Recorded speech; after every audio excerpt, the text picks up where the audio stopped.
You're listening to Quantum Harry the Podcast, a podcast version of the book Quantum Harry, A Unified Theory of the Potterverse by B.L. Purdom.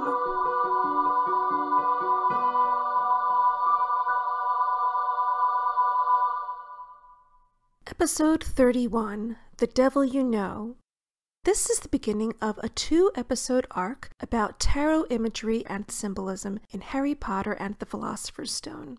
Last time I began talking about J.K. Rowling's use in the Harry Potter series of symbolism from the Tarot Major Arcana, as well as a very abbreviated history of the tarot, including the fact that the tarot began as playing cards for a variety of games, as well as storytelling. So if you missed episode 30, you should go back.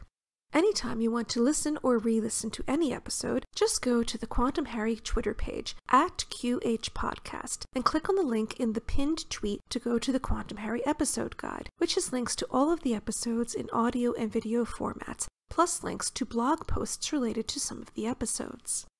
Way back in episodes 2 through 9 of Quantum Harry the Podcast, I examined 7 mythic archetypes in tandem with the 7 Harry Potter books, one archetype ruling each of the 7 books. These archetypes are further illuminated in the following 10 episodes, especially the reason for the order in which these archetypes rule the books in the series. It's all linked to the first 7 cards of the Tarot Major Arcana. Let's begin with a quote from Harry Potter and the Philosopher's Stone. I think everyone listening will know who's being described. He was tall, thin, and very old, judging by the silver of his hair and beard, which were both long enough to tuck into his belt. He was wearing long robes, a purple cloak that swept the ground, and high-heeled buckled boots. His blue eyes were light, bright, and sparkling behind half-moon spectacles, and his nose was very long and crooked, as though it had been broken at least twice. As I already said, this is the first of a 2-episode arc looking at tarot symbolism in Harry Potter and the Philosopher's Stone. In this episode, I'll examine what I call the column cards for this book. Remember that grid of 21 cards from the last episode, with cards 1 through 7 in the first row, 8 through 14 in the second, and 15 through 21 in the third? Well, when we look at each vertical column in this grid of cards, we can apply the symbolism of the cards in each column to each of the Harry Potter books. The first column of Tarot Major Arcana cards aligns with the first Harry Potter book. This gives us the Magician, card number 1, at the top, Justice, card number 8, in the middle of the column, and the Devil, card number 15, at the bottom of the column. For people who are very familiar with tarot decks, let me say now that the Waite-Smith deck swapped the Justice and Strength cards number 8 and number 11 back in 1909 in order to better align the cards with Kabbalistic symbolism. But since that's not my purpose here, and it doesn't seem to be J.K. Rowling's purpose, I'm keeping Justice in the 8th position in Quantum Harry, which matches the much older Marseille tarot deck. The first card at the top of the first column, the Magician, is the tarot equivalent of the archetype of the Wise Old Man, the ruling archetype for the first book in the series and the subject of Quantum Harry the Podcast Episode 2, This Old Man. The Magician is traditionally depicted with various accoutrements of wizardry. In many decks, he holds a wand over his head, and items that appear on a table before him or elsewhere on the card may include a sword, a cup, and a large disc or a coin with a 5-pointed star on it, called a pentacle. These are, of course, the suits of the 56 cards in the Tarot Minor Arcana: wands, swords, cups, and either discs, pentacles, or coins, depending on what term you prefer. And again, the suit cards of the Minor Arcana are numbered 1 through 10, followed by the court cards, Page, Knight, Queen, and King, making 14 in each suit, unlike the 13 in modern decks of playing cards. Each tarot suit corresponds to one of the 4 traditional elements: earth, air, fire, and water. So the Magician on the first card is effectively ruling over these items, which positions him as the master of fire, or wands, air, or swords, water, or cups, and earth, or discs, or pentacles, or coins. These, of course, have become the playing card suits that we know today. Wands became clubs, swords became spades, cups became hearts, and pentacles became diamonds. In episode 18, The Wide World, I talked about Rowling aligning the traditional 4 elements of fire, air, water, and earth with her Hogwarts houses slightly differently than these symbols are aligned with the elements in the Tarot Major and Minor Arcana. But she's consistent in the way that she changes these alignments, which is probably because she thinks it works better in her story rather than because she's ignorant of the traditional alignments, which is just unlikely. So this is an instance where I think her story requirements did actually take the lead in determining her use of symbolism, rather than the other way around. Thus, even though Gryffindor is clearly aligned with the element of fire, which we see in the first task of the Triwizard Tournament, the one involving fire-breathing dragons, because she also gives a sword to Godric Gryffindor, the sword is that house's tarot suit effectively, not wands, even though the element linked to the suit of swords is air, not fire. Similarly, wands are the tarot suit that aligns with Ravenclaw, even though its element is air. The visitors from the pseudo-Ravenclaw school in the 4th book, the French school Beauxbaton, arrive at Hogwarts by flying through the air. Beauxbaton even has baton, B-A-T-O-N, meaning wand, in its name, and crossed wands for its emblem. In the Harry Potter books, wands are pretty much associated with everyone, especially Harry, with his phoenix feather wand, and later his mastery of the Elder Wand, but swords are never associated with Ravenclaw in the 7-book series. The Ravenclaw Horcrux, Rowena Ravenclaw's diadem, isn't even destroyed by the Sword of Gryffindor, or by a stand-in for the sword, a basilisk fang. Instead, it's destroyed by fire, specifically fiend fire. In J.K. Rowling's world, she seems to have decided that swords are aligned with the element of fire and wands with the element of air, not the other way around. The Hufflepuff Horcrux is a cup, which should technically go to the house with water for its element, but in the Potterverse it goes to the one that's aligned with the element of earth. On the other hand, Slytherin, whose element is water, should have the cup for its tarot suit, but instead it has the pentacle or coin, and in fact the locket Horcrux looks like a big gold coin, which is yet another reason for this object not to be silver, which would match with the heraldic medal for Slytherin. Instead, it appears somewhat similar to the highest denomination coin in the wizarding world, the gold galleon. So again, in the Potterverse, cups are aligned with the element of earth and coins with water, not the other way around. As I mentioned in the previous episode, one of the inspirations for the creation of the tarot trumps, or triumphs, was Petrarch's I Trionfi, which means the triumphs. This was an allegorical procession in the form of a poem in 3 parts. In each part of this triumphal procession as story, there are 2 people, one of whom triumphs over the other, and each subsequent pair triumphs over the previous ones. The first 2 are love and chastity, represented by Cupid and by the love of Petrarch's life, whose name was Laura. However, in the second part, Laura is in turn trumped by death, because she did actually die, while death, with a capital D, is trumped in turn by fame, with a capital F. In his book on tarot history and symbolism, Robert M. Place writes, in reference to Petrarch's work, "Fame allows one's work and reputation to outlive the body, and in this way defeats death."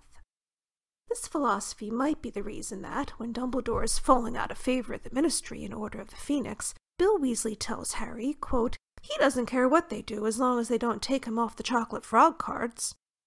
Perhaps this type of enduring fame is another reason that Dumbledore thinks of death as the next great adventure, while Voldemort has either not considered this, because surely Voldemort's fame will outlive him, or he doesn't feel that it is adequate compensation for his life eventually ending.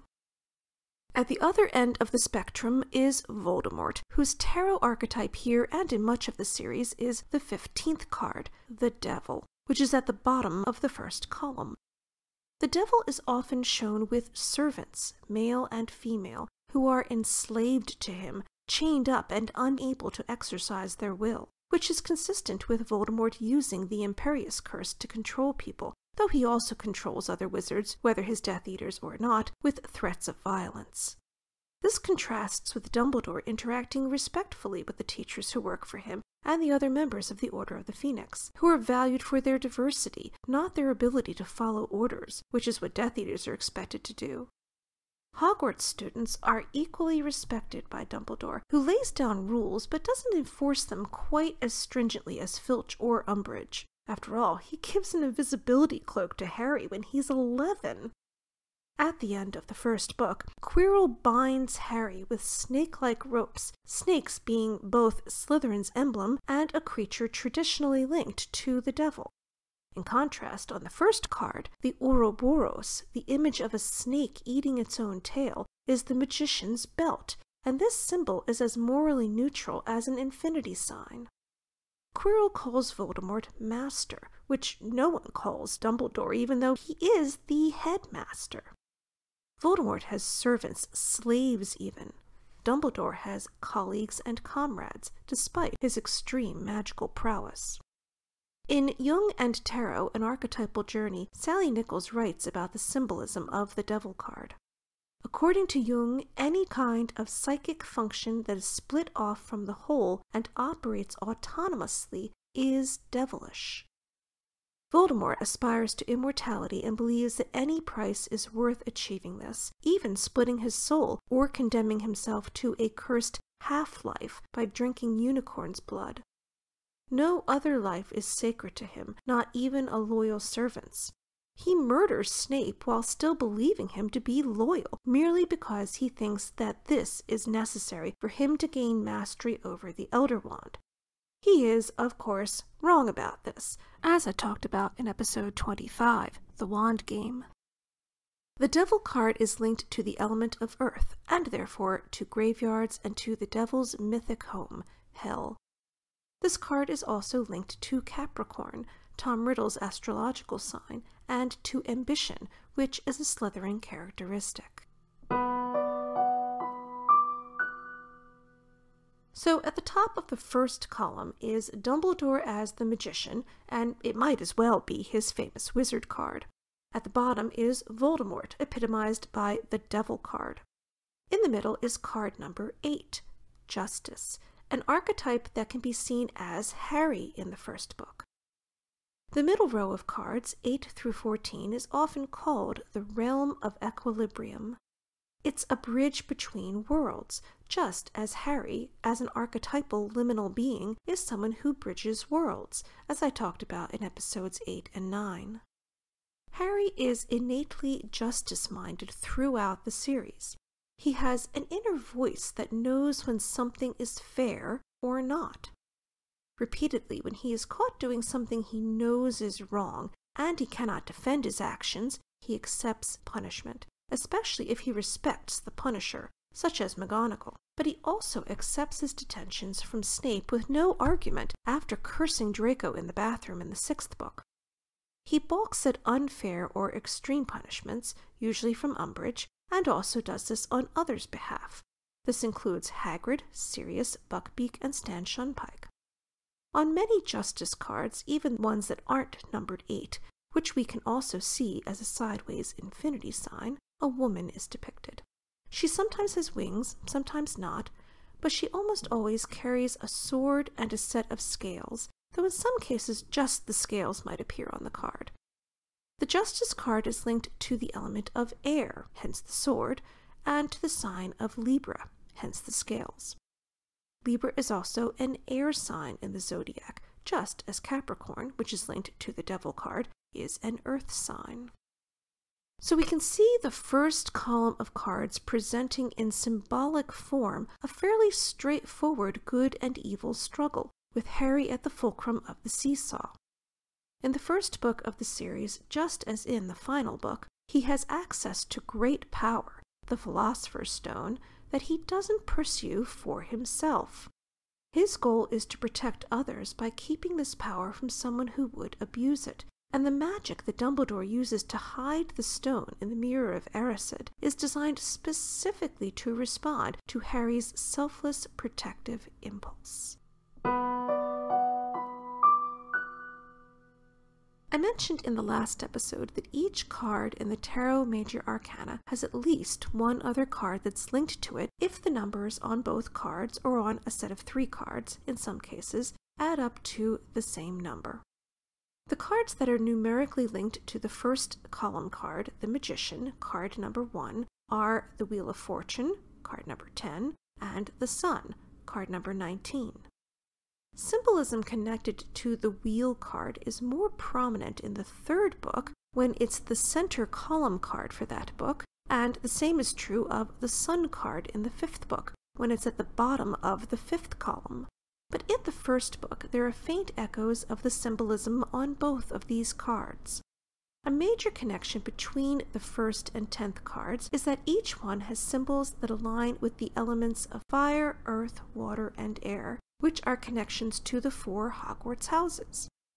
On the Magician card, these symbols are the tarot suits of Wand, Sword, Cup, and Pentacle, while on the Wheel card, we see a composite mythical creature, a Sphinx, which is made of an eagle, a man, a lion, and a bull. These are also the symbols connected to the 4 evangelists, the writers of the Gospels, Matthew, Mark, Luke, and John, which also appear in the corners of card 21, the world in many tarot decks, pointing again to that card's link to the wholeness that comes from integrating disparate parts. Sometimes, instead of an actual Sphinx appearing on the card, an artist might put the individual evangelists' avatars in the corners of the card, but give them wings, just as on the world card. The eagle, of course, already has wings, but then the others become a winged lion, a winged bull, and a winged man, which is a figure that we usually call an angel. Each of the evangelists can also be linked to a Hogwarts house. The Lion of St. Mark is of course linked to Gryffindor. St. Mark is also the patron saint of the Italian city of Venice, and if you look at a Venetian flag, it depicts a winged lion in red and gold, something very close to the Gryffindor coat of arms. St. John is represented by an eagle, the symbol of Ravenclaw, which is linked to the sky and to the element of air, which in turn is linked to the intellect and to learning. The Gospel of John is often considered to be the most esoteric. It's called the Synoptic Gospel and was heavily influenced by the Greek philosophy of the Logos, or the Word. St. Matthew is represented by a man or an angel when the man is given wings, and this aligns with a Slytherin house because another angel linked to a snake, the symbol for Slytherin, is Lucifer, the fallen angel who became Satan, the devil, which is Voldemort's tarot archetype in the 1st book.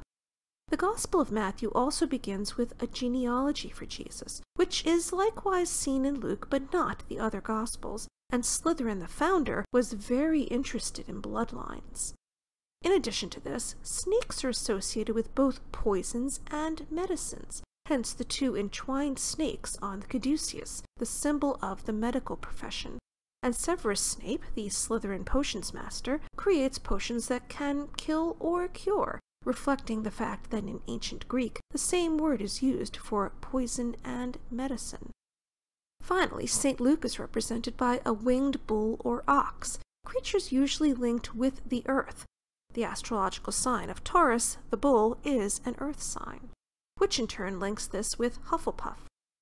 This house's head is Professor Sprout, the herbology teacher, and the plants she nurtures in the greenhouses are again linked to medicine and the potions that can be made from them, while St. Luke was known to be a physician. The combination of the symbols of the evangelists on the wheel card or the symbols for the tarot suits on the magician card are each collectively a single symbol of wholeness, which is fitting in the book in which Harry first goes to Hogwarts, because this is a major milestone for him, allowing him to learn who he is and where he belongs in the world. and during this journey of self-discovery, he coincidentally also learns that he has inherited a small fortune, as in Wheel of. A connection between the first card, the Magician, and the 19th card, the Sun, is Dumbledore's pet phoenix, Fawkes, since phoenixes are symbolically linked to the sun, which I talked about in episode 14, The Devil's Game. The phoenix is also linked symbolically to death and resurrection, as the sun is also, especially in winter solstice myths from around the world. But just as the symbolism of the sun card is present in the first book in only a remote, echoing way, Fawkes is only seen briefly in it. Nonetheless, Harry, a boy with a feather from Fawkes in his wand, spends 3 days unconscious in the hospital wing, symbolically dead and then resurrected. The 8th card, Justice, is numerically connected to the star card, number 17, whose digits 1 and 7 add up to 8. However, the connection here to the star card is subtle, if Rowling did indeed intend a connection to be seen. Hagrid tells Minerva McGonagall that Sirius Black lent him the flying motorbike to bring Harry to Surrey. Sirius is the name of the Dog Star, and Sirius Black's link to Justice is in the foreground in the 3rd book, where Justice is a sequential card and the star is a column card. Finally, the card linked to the Devil, number 15, is the Lovers, number 6, which is a sequential card in the 2nd book and at the top of the column for the 6th. The Lovers card is about many things, but mainly choices. An important choice that Harry makes in the 1st book is connected to its related card, the Devil, because he chooses not to be in Slytherin specifically due to what Hagrid says about dark wizards, which is most likely because of Hagrid's personal experience of Tom Riddle. This prompts Dumbledore to tell Harry in the next book, in which the Lover's card is even more influential, that choices make us who we are.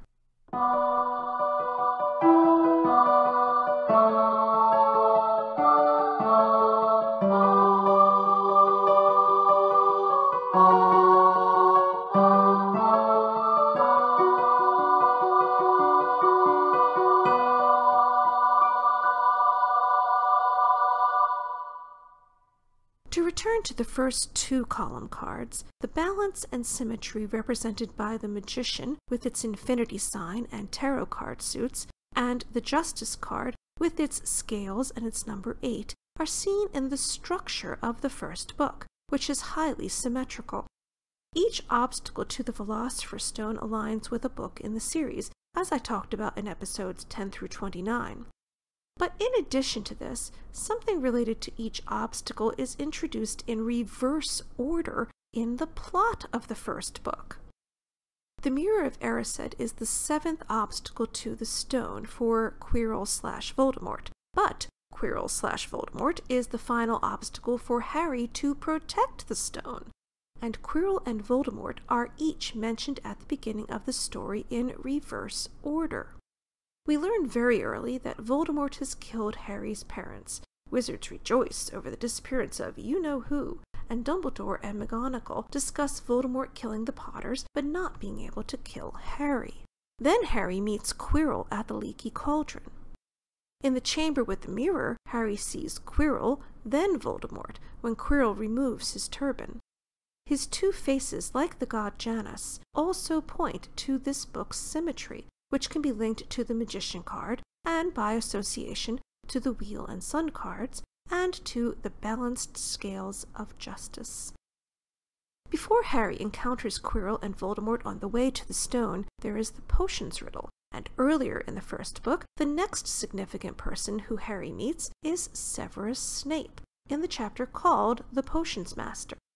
Preceding the potions obstacle is the troll that Quirrell knocked out, and sure enough, soon after the Potions Master, Harry, Ron, and Hermione have their troll adventure in the Halloween chapter. The reflection of the 4th obstacle, the giant chess game, is subtle. At the Christmas banquet in the Great Hall, one of the things that Harry receives when he opens a wizarding Christmas cracker is his own wizarding chess set. The reflection of the third obstacle, the flying keys, which Harry has to catch while on a broomstick, is even subtler. Harry has already played one Quidditch match by Christmas, but in that match he doesn't catch the snitch with his hand.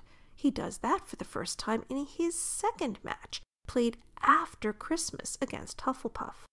Furthermore, since Harry plays a match against Slytherin first and becomes entangled with the snitch that will contain the Resurrection Stone, a ring that's handed down in a family who are Slytherin's ancestors, setting this up to be reflected all the way at the end of the 7th book, and then he plays Hufflepuff, but is out of commission during the match against Ravenclaw, it seems that he doesn't technically play a full Quidditch season in the first book, since he never goes up against Ravenclaw.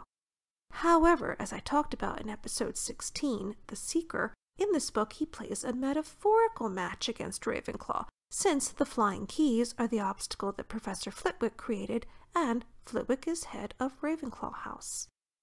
The second obstacle, the Devil's Snare, is a reflection of the detention that Harry serves in the Forbidden Forest, a symbolic hell, which is also where Harry sees Quirrell, who's possessed by Voldemort and who embodies the tarot archetype of the devil.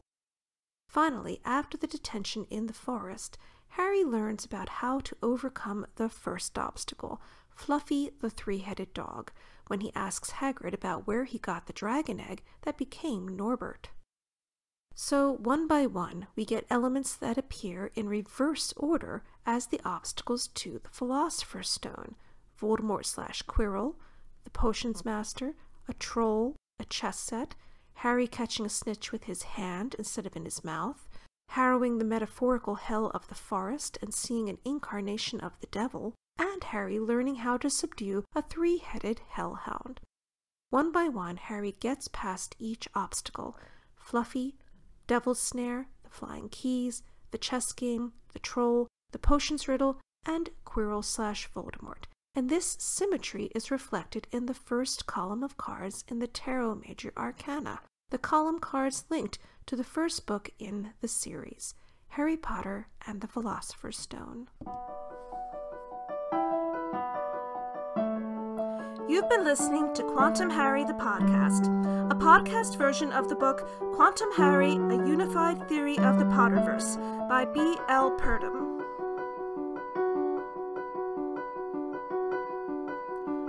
All music heard on Quantum Harry is composed and performed by B.L. Purdom.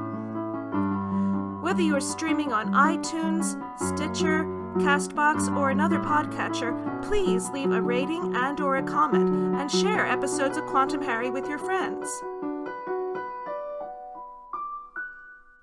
Next time on Quantum Harry, episode 32, The Mirror and the Stone. I'll continue to talk about the cards of the Tarot Major Arcana linked to Harry Potter and the Philosopher's Stone, this time examining the first 3 sequential cards: the Magician, the High Priestess, and the Empress. I hope you'll join me.